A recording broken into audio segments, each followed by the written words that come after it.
Hey guys, Sam here again, and today we're going to be comparing the Zhiyun Crane 3S Pro with the Movi M15.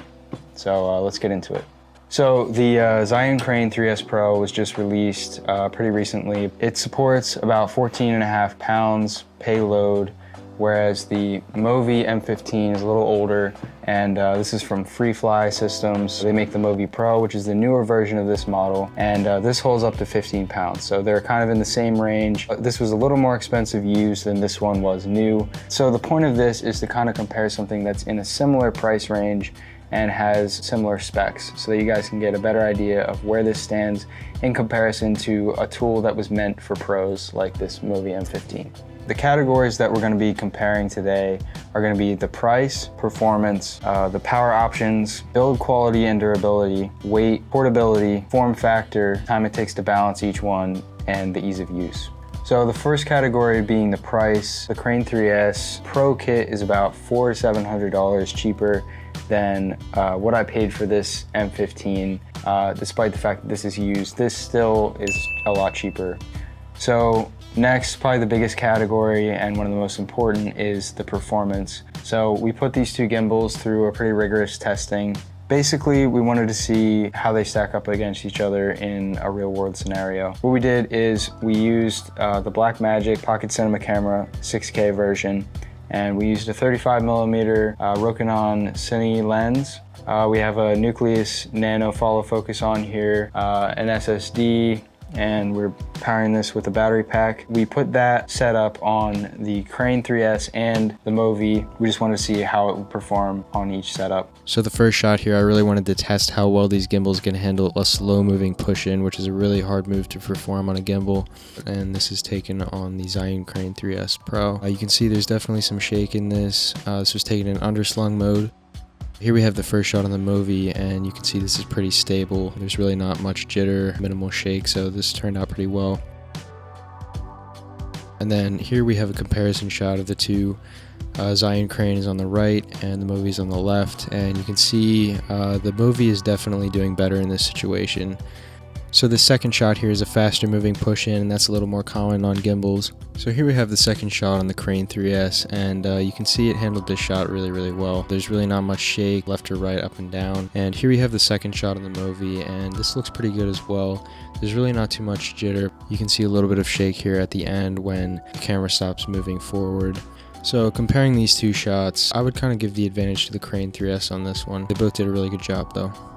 So here we have some fast pace shots. Now, the Crane 3S Pro has a mode called Sport Mode, and that allows you to move the camera really quickly, which is really useful. The Movi, on the other hand, does not have this mode. However, you can adjust the settings to make it move faster according to your movements, but it's not going to give you quite the same responsiveness as the Crane 3S. So now we'll get into the 360 shot. I really wanted to do this test to see how long we could sustain this 360 movement and how well we could track the subject in the middle of the frame. As you can see, the Crane 3S does a really good job. Really minimal jitter, minimal shake on this. Now as we transition over into the Movi version of the shot, you can see it also does a really good job. There's really no visible shake, and it keeps the subject centered in the frame pretty well. You do have to adjust the settings a little bit on this for the Movi to make sure that you have the proper sensitivity settings, but really both gimbals perform pretty well on this, so there's really no clear winner on this one. Now we have some really fast-paced skating shots. So I was on foot running behind the subject on this, and I really wanted to see how well the gimbals performed when you really put them to the test and run as fast as you can, basically. You can notice a little bit of shake on the 3S, some just slight jitters. They're maybe a little more noticeable than the Movi, but really you can't give a clear winner on this one. So here we have a specialty shot I could only perform on the Crane 3S using its vortex mode, which allows you to spin the camera. The Movi M15 doesn't actually have this feature, so you can't move the camera on the roll axis. So this is just to demonstrate that advantage of the Crane 3S over the Movi. So here we have some shots on the Crane 3S of me following the subject around at a high rate of speed. And I really wanted to do this just to put the gimbal to the test and see how it performed. So you can see there's minimal jitter here, and there's a few times I bumped the rig, which is obviously user error, but overall it's a really stable shot, and you can see that through the footage.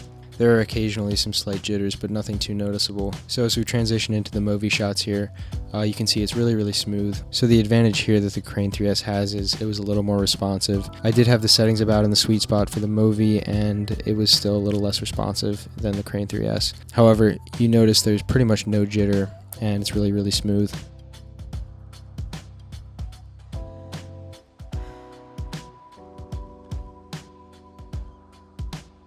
So taking all those factors into account, we have to give the advantage to the Movi on this one. It was just a little more stable. Movi wins performance. All right, so the next category is power options. The Crane 3S, you have some powering options, especially with the Pro version, which I highly recommend. On the Pro version, you have this power box, and you're able to power pretty much any camera off of this, and it also powers the gimbal. So that's really nice to have, and it powers it through a D-tap port. So as long as you have a D-tap cable, you're good to go. I don't really have any power options where I can power from the Movi. The Movi Pro does have some connections where you can power from the gimbal itself, you can power your camera, but this model doesn't have that. All right, so the next category is the build quality and durability. We're also gonna factor in the weight on this one. The Movi, the structure of it is very solid. It does have exposed wires, as you can see here, we have exposed wires, and I've actually had issues with this in the past, not with this particular unit, but other Movis that I've used, I've had issues with some of the wiring, but the build quality overall is really good. You do have these exposed motors though, and these can also be pretty fragile. Despite the fact that it is a really solid unit and it's very light because it is made of carbon fiber, it can be a bit fragile. This one on the other hand, the Crane 3S, it's mostly made of metal. It doesn't really have much plastic on it. It's definitely very solid. It doesn't have exposed wiring, so all the wiring is internal, which is really nice. When we were doing the test footage, we could tell that this was definitely heavier with the same camera on it. If I were to drop one of these, I would rather drop this one. It's very solid. So, you know, in terms of weight, the advantage goes to the Movi, but in terms of durability, I would definitely give it to the Crane 3S. Okay, so moving on to the next section, we have portability. The Crane 3S has a huge advantage here because you're able to lock all the axes on this gimbal. As you can see right now, they're locked, so this thing isn't moving. You can actually lock them down even more so that they really don't move.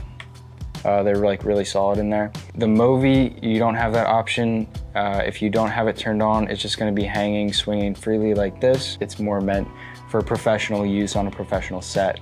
So you're really not gonna wanna be transporting this around in your car too much without a case. Whereas this thing, you can kind of fold it up into a flat unit and you can transport that really easily. So for portability, definitely a big win for the Crane 3S. Okay, so the next category is form factor. Crane 3S has kind of an interesting looking design. It's very different from most gimbals in its kind of class. The Crane 3S definitely has the advantage of being more narrow, which is important if you're shooting in tight spaces, you know, you're going through doorways or something. This is pretty wide, so I have actually had trouble going through doorways or like fitting in tight spaces with this. The other thing that's nice is that the crane can be set down anywhere. This cannot, you need a C-stand as we have here. If you don't have a C-stand, you can't really set it down while it's turned on. Now, the biggest thing with the Crane 3S here is that I'm not a huge fan of the ergonomics, the design of this thing. It's kind of an odd form factor. There's not really a good place to pick it up, especially when you have the feet extended like this. And it also puts a lot of pressure on your supporting arm that's holding the tripod feet together. So it gets really tiring pretty quickly. You know, it can be a bit difficult to use sometimes. The fact that it's so narrow also makes it more difficult to stabilize in this direction. When you're holding it like this, it's a little easier to shift a little bit this way or that way. If you look at the Movi, you have the wide grip, so you're gonna be a little more stable left and right. It's a lot easier to hold, I think. You have equal distribution of weight on both your arms. One advantage of the Crane in terms of form factor is that you can hold it higher a lot easier because the camera sits on top of the gimbal Whereas with the Movi, the camera is way down here at the bottom of the gimbal, so you really need to hold it up above your head if you want to get higher shots. For the form factor, we have to ultimately give it to the Movi because it is easier to support this rig. Okay, so another category that's important here is the balancing time and ease of use. Definitely easier to balance things on this. So another huge advantage of the Crane 3S is you can lock each axis. You can focus on one axis at a time instead of trying to balance all 3 axes at the same time, which is what you have to do with the Movi. Ultimately, in terms of ease of use, it would definitely go to the Crane 3S. I could be confidently setting this up in the span of 5 to 10 minutes on set, whereas this, we could have problems. The cage is pretty limiting. It's very small, so big win here for the Crane 3S.